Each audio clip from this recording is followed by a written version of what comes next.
Donc, dans une organisation, il y a plusieurs styles de gestion vers lesquels on peut s'orienter.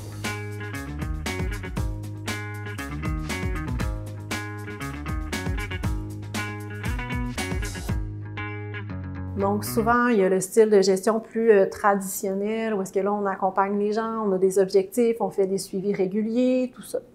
Il y a les nouvelles méthodes de gestion un petit peu plus agiles, je vous dirais pas si nouvelles que ça finalement, mais qui sont très utilisées finalement dans le domaine informatique, mais qui commencent à être utilisées dans plein de nouvelles équipes. Donc moi, j'avais même des amis RH qui utilisaient ça, donc la méthode agile pour gérer leurs projets, c'était très, très intéressant. Et il y a le leadership qu'on parle beaucoup ensemble aujourd'hui. Donc en fait, moi je trouve que qu'est-ce qui est important en tant qu'organisation, c'est de trouver qu'est-ce qui fait du sens pour vous. Pourquoi pas aller vous inspirer de dire, ben nous, on a encore besoin d'un peu de cadre, on va y aller de façon itérative avec la méthode agile parce qu'on aime ça, et on va amener un petit peu le développement de soi avec le leadership authentique. Mais pourquoi pas faire votre modèle à vous? Je vous dirais le parallèle entre les méthodes un petit peu plus agiles et le leadership authentique, c'est très similaire. Donc, en fait, on aide les gens à se responsabiliser, donc à prendre des engagements sur qu'est-ce qu'ils peuvent livrer dans leur sprint ou dans leur prochain mois, prochaine semaine de travail si on est en leadership. Ensuite, on fait un suivi donc à la livraison finalement de notre projet. On va apprendre de nos erreurs, on va voir qu'est-ce qu'on peut remettre en place au prochain trimestre, qu'est-ce qu'on peut apprendre de ces situations-là, qu'est-ce qu'on va faire de nouveau.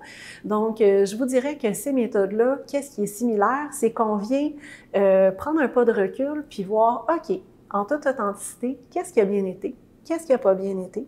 Qu'est-ce qu'on veut reconduire? Et ça, en toute authenticité, comme je viens de le mentionner, et transparence. Donc, en fait, c'est pas grave si on fait des erreurs.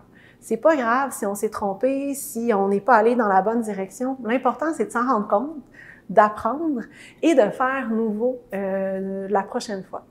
Donc, je vous dirais que les modèles leadership authentique versus agile sont très, très, très complémentaires. Donc, c'est à vous de voir dans votre organisation avec quoi vous êtes à l'aise finalement de travailler.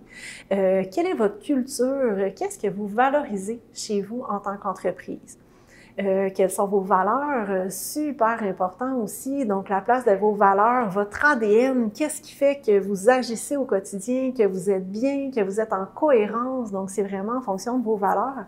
Donc, je vous inviterai à trouver un modèle qui fait du sens pour vous, avec lequel vous êtes à l'aise, et chaque chose en son temps.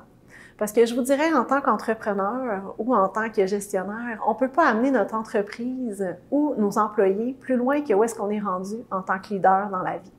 Donc, une des raisons de développer aussi son leadership, c'est d'être en mesure de redonner davantage autour de nous, donc que ce soit nos collègues, notre communauté, notre famille, nos amis.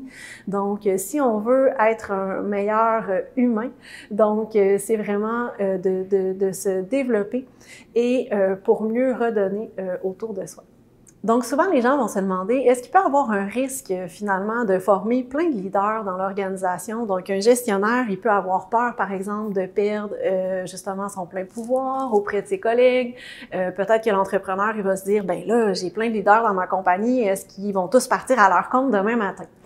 Je vous dirais que non, il n'y a aucun problème parce que, pour moi, le gestionnaire, il joue un rôle. C'est pas quelqu'un qui est au-dessus de ses employés, c'est quelqu'un qui les accompagne pour les aider à atteindre leurs objectifs au quotidien, pour les aider à s'épanouir. Donc, pour moi, le gestionnaire, il va pas perdre, mais il va gagner parce que son équipe va aller plus loin.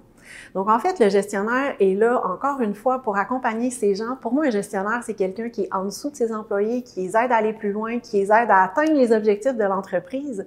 Donc, pour moi, pour un gestionnaire, le fait de donner plus de responsabilisation à ces gens, le fait de donner plus d'autonomie, le fait de les aider finalement à atteindre des nouveaux projets innovateurs, ben ça va juste l'aider à amener son équipe plus loin et l'entreprise encore plus loin.